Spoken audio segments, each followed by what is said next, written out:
It's already week 6 in the NFL, and we're going to preview the top 6 games you should consider in your NFL survivor pool, and it's coming up next.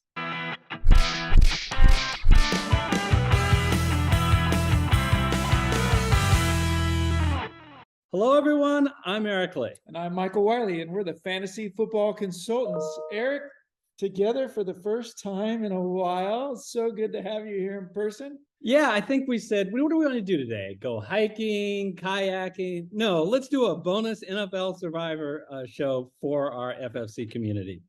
Yep, that's the thoughtfulness that we have for our team, our community. All right. So you know what, Michael, what I really love about this community is when they get really active in the comment section. Rocky wrote, what is the point of holding a team if you lose this week? Odin Desk said, hey, if you're in a huge pool, you're not going to win the whole thing if you take the biggest favorite each week. You might get deeper in the schedule, but you won't win because you used all the good teams up. You need to gamble with some middling teams along the way. Michael, I really like that kind of discussion because it's what we do here. It's really a three-prong test when you're analyzed. The most important is, do you think the team is going to win? The second is the future value. And third is the pick popularity. For more information on all this, you can check the link up above, and it's a 25-minute discussion where we went through it in detail. Yeah, and just again, we love that you guys are being active on our community links. It gives us an opportunity to participate with you as well. This is what we think the show is all about, so it's great. Yes, and you can do us a big favor. If you haven't already and you're watching this video, hit that red subscriber button, and let's get to the week 6 spreads. All right, we got 6 games for you this week, and we're going to take them in 2 groups. The first group are the highest spreads. The Rams at home, 8.5 over the Panthers. Tampa Bay is on the road, 8 points over the Pittsburgh Steelers. And Green Bay, 7.5-point favorites at home over the New York Jets. But the group that we're going to talk about first is the 6.5 and 6-point favorites. The Chargers, 6.5-point favorites at home against Denver, and 2 road favorites, San Francisco and Baltimore, at Atlanta and at the New York Giants. Well, Michael, I think let's start with that Baltimore at the New York Giants game. Wow. Can you imagine that it's the Giants who have the better record? It's the Giants that are home, but it's the Giants that are actually the 6-point dogs. Quick question for you. Are the Giants actually for real? They had 2 easy wins to face the Panthers and Bears, but they did beat the 3-2 Titans and the 3-2 Packers. So are they for real? Well, they're certainly better than they have been. I really like this coach, Brian Daboll. I think that he has learned that you've got to give Saquon Barkley the ball. That is helping out immensely. Daniel Jones is not afraid to run, may end up hurting him from an injury perspective. And their defense has shown up. I have to say, I was pretty impressed with what they did against Green Bay. Green Bay was winning that game. It looked like they had it in command. Green Bay's defense is solid. The Giants won the game. So am I afraid of them in this game at home against Baltimore, whose defense has looked beatable? Yeah, I am a little bit afraid. How about you? I was wondering which way you were going to go with that. Yes, I am. And the injury factor, I think this game is a big one. We got to watch the news whether Rashad Bateman. They really don't have much of a wide receiver core when Bateman's out. If besides Duvernay, I'm just a complete stay away. Partially because of the injuries of the Ravens, and partially because I just don't know what to make of this Giant team. They're not as good as their record 4-1, but they're honestly better than I had originally anticipated. There are some better games. I counted 6 from a future values perspective where would they be better off using the Ravens then. Yeah, no, I think that's something to definitely take into account. So, Baltimore's a good team. Look what they had. They had some really good teams on the ropes, but they just weren't able to keep those leads. I think some of it's coaching. Some of it is just making mistakes. Even in that game we watched last night, a couple of interceptions just out of nowhere. I agree with you. The Giants aren't as good as their record. They should be a little fatigued coming back from London, but they're at home. They are only coming back to New York, so they're not going further across the pond. So I agree. Let's stay away from this game. Yeah, I'm going to use the Ravens later. I think the Ravens are one of the premier teams to use. And I really like that X factor of Justin Tucker. I think in a close game, they are immediately at the advantage because of his leg. All right, so we both are not going to go with Baltimore. Let's talk about the next game. The San Francisco 49ers are 3-2 against the 2-3 Atlanta Falcons. Look, the Niners, after that swamp game in Chicago in the first week of the season, they have won 3 of 4 on the strength of that tremendous defense that they have. Here's the problem. They're coming off their most recent game with a slew of injuries to that defense. So I want to watch the news. The guy who is definitely going to be out is their cornerback. Emmanuel Mosley has something you and I know something about, probably a tear of the ACL. They haven't done all the tests, but he almost surely will be out next week. Who's unsure who will be out is their star defensive end, Nick Bosa, and their safety, Jimmy Ward. So, Michael, this was a game I was really targeting before all of those injuries. What do you think about the Niners, and how afraid are you of the Falcons? Yeah, don't forget, I think Robbie Gould's also going to be out as well. He did something to his groin, or he wasn't able to kick, and that's certainly impactful as well. And so Bosa's out, which is a likely or not sure. Their cornerback out. I mean, yeah, they have those fantastic linebackers with Greenlaw and Warner. Obviously, still have a lot of talent on the offensive side, but with Garoppolo at the helm, there's always some discomfort there. I think this is about Atlanta. Their defense is really bad. Somehow they kept Tampa Bay from scoring early, but then we saw what happened later in that game. Mariota, he's a little bit of a wild card, right? He's not a good quarterback, but he can, make things happen with his leg. I think with Patterson out, they're still not that, scary of a team. I'm not really sure about Arthur Smith as a coach. But again, I think with the injuries that you touched on, and this game is in Atlanta, I think San Francisco can lose to anyone. Yeah, it's funny that you ripped Atlanta's defense. I was planning on ripping their offense, which I think with Patterson out, as you said, and Kyle Pitts didn't play last game. We'll have to watch the news to see if he's going to play this week. It's just anemic. They got a backdoor kind of cover against the Bucks. It's interesting. This Falcon team has kept their games close. They are actually 5-0 against the spread. But I am if the news of the injuries break a certain way, I can see picking the San Francisco 49ers. What do I mean by that? If most of those defensive guys, besides Mosley, who I don't think will play, are going to play, and if Kyle Pitts is out, I know Patterson will be out. I can see my way in picking the Niners. How about you? Yeah, no, I think that's well said. So watch those injuries close. If you're really uncomfortable with some of the other games, this could be the game to pick. And the fact that the Niners actually do not have much future value until week 15. They have a couple of games, but that's so far in the future to rely on that. So I think it is perfectly fine to burn the Niners this week if you felt confident enough that they were going to pull it out. All right, the next game is the LA Chargers, 3-2 at home versus the Denver Broncos, who are 2-3. Michael, are there two teams that are matched up this week, at least, that have been more disappointments? You might go, the Chargers are 3-2, but they were so close to being 2-3 with Coach Brandon Staley. I'm sure you have an opinion on that. His decision late to go for it on 4th and 2. It won't get a lot of publicity because the Browns field goal kicker missed that field goal at the end of the game that would have, given the Browns the win. Yeah, no, I still am shaking my head at that, scratching my head. I have no idea what he was thinking going for it there. That was a pretty clear punt moment, with the Browns having to march the field with basically no time left. So he has been really uncomfortable, especially with a good team, right? Like, they are a very good team, at least on paper. I think the Bosa injury is still hurting him. He's out for another several weeks. Their defense was supposed to be very strong. They're without Keenan Allen, I think, probably still. as well. And this Bronco defense, as bad as their offense has been, with Bradley Chubb and Patrick Surtain leading the helm, they can keep games close.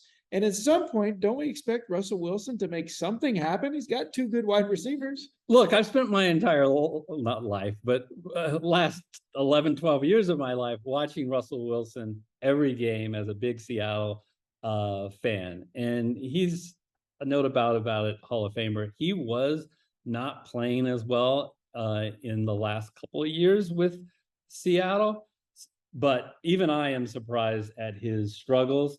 Some of the decision making he has made in a couple of the interceptions, it's just been very Wilson like. And now he loses Javonte Williams, and I think that is so huge to have. Melvin Gordon is not Javonte Williams, to have such a dynamic running back. But I do fear that they still have wide receivers available, that they will figure this out eventually. And I have some trepidation in this game. You talked about the Charger defense being a disappointment. My gosh, they've given up more points this year than anyone else in the AFC. So that also gives me hope that maybe that the Broncos offense can get well against the Charger defense. I do want to watch the news to see if Keenan Allen plays, especially as a guy that has Keenan Allen on his fantasy team. I've been very disappointed about that. So here's the thing. The Chargers have very little future value, but for the very next week, week 7, they host Seattle. Yes, my Seahawks. So I think the move here is to wait. Maybe Keenan Allen will be at 100% next week. Wait and use the Chargers next week, not this week, for your survivor pick. Yeah, no, I agree with that. If you felt like you had to go with this pick, I could get comfortable with it. I think Staley's going to get a talking to. I really hope so. But I think because of some of their defensive woes, save them at least for next week if you're thinking of playing them. So, all right. So in this first staunch of games, we are maybe on San Francisco. So let's look at the next staunch of games. We'll start with the Green Bay game. Green Bay, 3-2 versus the New York Jets that are 3-2. Are you kidding me? The Green Bay Packers and the New York Jets have the same record. You know who's not buying it? The lines makers. They have them 7.5 point favorites. You know, we spend time, Michael, every week taking shots at the Jets. And you know, we know that Robert Saleh, the coach, has been keeping receipts on us and everybody else who's doubting them. So let's give him a little bit of praise. I am going to give him a little bit of praise. Do I think they're a Super Bowl team? Of course not. Do I think they're a playoff team? I don't think so. But I do think that they look better with Zach Wilson back at the helm, and they have a strong running game. Talk to me a little bit about the running game that they got. Yeah, well, there's Breece Hall, who seems to kind of just glide from side to side. He's very talented. They're using the run game well. I mean, Robert Saleh he's a defensive stud. And I think he's realized the way to keep games, going is to establish the run game. I still am not sure about Zach Wilson playing off of that and doing play action. He just has not been accurate, but he's using his legs as well, which is an area where he is strong. Let's be clear that Jets Dolphins game got a little bit out of hand late, and so the final score really wasn't reflective of what was going on. And we know that the Dolphins quarterback got injured 2 minutes into the game. Teddy Bridgewater. Yeah. And yeah, they had a third string QB in there, and he did look a little overwhelmed.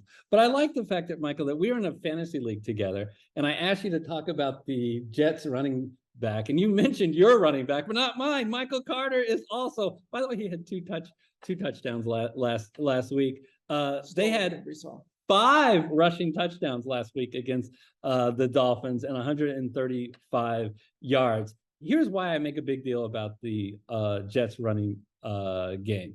The Green Bay Packers have struggled against the run. They've given up 4.8 yards per carry this year. So yes, it could be a situation that the Packers jump on them and they force the Jets into passing. But if the Jets can keep this game close or actually be ahead, and rely on the run, I'm a little afraid of this game. I'm going to stay away. How about you? Yeah, I mean, I think, you got it's New York against New York at Green Bay 2 weeks in a row. New York's going to win both of those games. Well, let's not forget that Green Bay was actually in London last week. This game will be in Green Bay. We know that venue is very advantageous for the Packers. So, I think the other thing to mention here is there is a lot of future value to the Green Bay Packers as well. And so I think this is a game that's just not as appealing to me as the other 2 games left on the slate. And so especially the next one we're going to talk about. All right. Well, let's talk about the next one. The Tampa Bay Buccaneers are 3-2, 8-point favorites over the reeling 1-4 Pittsburgh Steelers. So we know the Bills, in respect to the Bills, are really good. But 38-3 crushing of Pittsburgh last week. Here's what I see the problem is. I have a feeling you're going to agree. As a fantasy owner of Najee Harris, the Pittsburgh offensive line is just not creating any holes. And then that puts the pressure on the rookie quarterback Pickett to produce. And I think that could be a recipe for disaster against that Tampa Bay Buck defense. What do you see about this game? Well, Pittsburgh has relied on their defensive line for years now. And with TJ Watt out, I just think that is a huge loss for them. They've relied heavily on him. I think there's been a couple other injuries. Minkah Fitzpatrick just did not look himself during that game. So I think there's just some concern about the defense for Pittsburgh. And if Pittsburgh's defense isn't shutting teams down, this team doesn't have a chance. And Tampa Bay, on the other hand, is still a Super Bowl contender. They've had some injuries at the wide receiver, but that seems to have repaired itself a little bit. Brady has figured out some stuff on the home front, I guess, as well, and knows how to use Leonard Fournette. This offense is going to produce. The defense is going to be, strong. So this is a outmatched game. Of all the games on the slate, this is the one I feel most strongly about. Well, the Buccaneers are better than their 3-2 record. They've beaten 2 very strong teams in Dallas, not very strong, solid teams in Dallas and New Orleans. And they barely lost to Green Bay when they didn't have any wide receivers, right? So their only legitimate loss, I'd say, against the Chiefs, which there's no issue with losing to the Chiefs. They're a quality team. So I just will comment about their future value. They do have some future value. If you are picking Tampa Bay, I just need to caution you. They play my Seahawks, they host them, and then they play Carolina twice. So something to consider. I am considering, I'm going to go on record of the games we talked about so far. This is my favorite, even more than San Francisco, even if the injuries all break right. I feel very confident on Tampa Bay this week. Let me ask you, Michael, who's the worst team in the NFL right now? Is it Pittsburgh? Is it Houston? Is it Detroit? Don't you dare say Seattle. I think as of right now, it is Pittsburgh with some of the changes that they've gone through and some of the injuries that they're dealing with. I think that will shape up as Pickett gets, his legs underneath him and as their defense becomes more healthy, but they're still going to be towards the bottom. So I think as of this moment, it is Pittsburgh. All right. Well, speaking of reeling teams, we've got the LA Rams, who are struggling on their own, and they're 8.5-point favorites over the Carolina Panthers, who are struggling so much they said goodbye to their head coach, Matt Rule. He is now fired. But I want to start talking about the Rams. This is the defending Super Bowl champions. And I just have to ask, what is wrong with them? They've had 2 bad losses against the 49ers and the Cowboys. So I'm going to give you my take. I'll tell you yours. I think what's wrong with them is they ran up against 2 of the toughest defenses in the NFL, which have completely overmatched their offensive line, which is not as good as it was last year. They get a much friendlier matchup here against Carolina. You hit it. That's right. The offensive line for the Rams is decimated right now. They got beat up in those early games. Shaq Thompson at Carolina is he's a stud. So can he disrupt? He's done a couple of things this year, but I just don't think that's enough. I think this is a great matchup for the Rams right now. They need to have a patsy. They're at home again. They were home this weekend, which can help them out, but it's nice to not have to travel. Carolina does have to travel. And even though, Christian McCaffrey is a game maker, he can't do it on his own. Who has been doing it to some extent on his own? That's Cooper Kupp. And I think that that's a nice way for Stafford to get rid of the ball quickly, move the ball. And against this, against Carolina, there's just no way that Baker Mayfield can come back from being behind. Let me ask you this question from a coaching perspective. So your head coach gets fired and you have a new interim coach. What effect do you think that has on an NFL team? Does that make them more dangerous? Does it make them vulnerable because they're figuring it out? Or you basically think there's no effect? Well, I mean, when you're a team that's down already, I'm not sure that it's dangerous. Matt Rule was, I think he was an offensive coordinator at LSU, right? He was considered an offensive mind. So that's going to be disruptive. They're going to have to think whether or not they're going to make changes at the offensive side of the ball, which is where they need changes. That takes time, right? So if you bring in a guy who's going to just game manage and you already have basically athletes or a game plan that you could continue to run by, I don't think it's so problematic. But when it's your offensive coordinator and your head coach, or basically, I think it can be disruptive. And let's face it, Baker Mayfield is not the kind of guy who can come in and change things around, on a moment's notice. So I think it's disruptive in this situation. Yeah. Speaking of Baker Mayfield, we don't even know if Carolina will have Baker Mayfield. He hurt his ankle in the last game and he was reportedly spotted in a walking boot. You want to follow the news, but here it goes right now. If Baker Mayfield is not in the lineup, this is my pick. I will go on the line and pick the LA Rams. The Rams don't have a ton of future value. I feel comfortable burning them this week. Yeah, no, actually, I'm glad you brought that up. Rams have such a tough schedule this year. This is probably their easiest game. And I think they have to get a win this week if they want to make the playoffs. And I know that that's obviously a goal for them. I think McVay's a good coach. He knows how to bounce back. He's going to scheme things out despite the offensive line woes. I think this is a really safe pick. I feel better about the Tampa Bay pick, even though that game is in Pittsburgh because of how bad Pittsburgh is playing right now. But I think this is from a longevity perspective in Survivor, maybe a better pick because the future value of the Rams is lower. All right, we're also going to film NFL DFS DraftKings show and a FanDuel show. When those shows available, they'll be on your screen. Until next time, take care, everybody. Bye-bye.